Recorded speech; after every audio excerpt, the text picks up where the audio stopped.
Hello, my wonderful people. In life, there are some things you don't plan to do professionally. You just do them quietly for peace, for comfort, for survival. This story is about a woman who baked cakes she never planned to sell, and how one ordinary fruitcake changed the way she saw herself forever. As I bake this fruitcake today, let me tell you her story. Her name is Miriam. Miriam was not a baker, at least that's what she told herself for many years. She had learned how to bake as a teenager, not because she loved it, but because life forced her to learn early how to manage.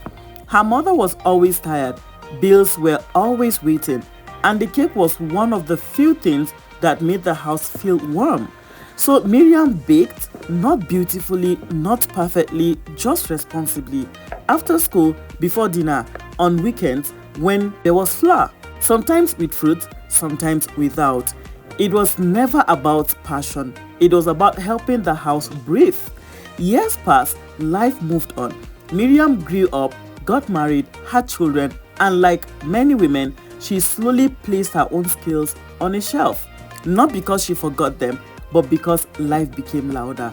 Then one year came quietly, no celebration, no announcement, just a year where money stopped stretching the way it used to.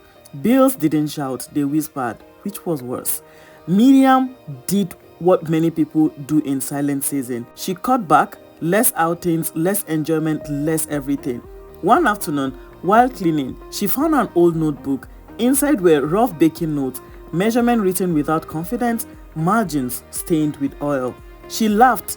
These cakes again? She said to herself. That same week, a festive season was approaching.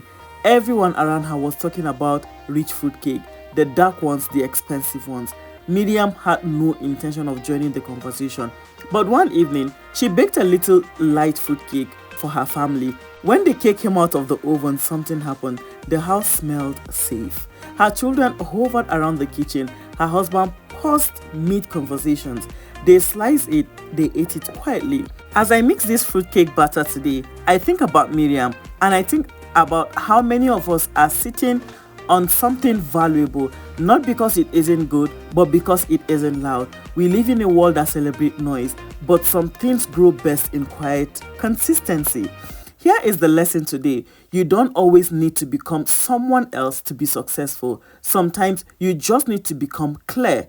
Clear about who your work is for, clear about why you do it, clear about what you refuse to fake. If this story spoke to you, take it as a gentle reminder that your quiet skill might be someone else's answered prayer. Thank you for being here. Thank you for watching this video from the beginning to this point. I'm definitely going to be seeing you in my next video. Do not forget, like the video, subscribe to the channel, and make sure you drop a comment in the comment section. God bless you. I love you. God loves you. Bye, guys.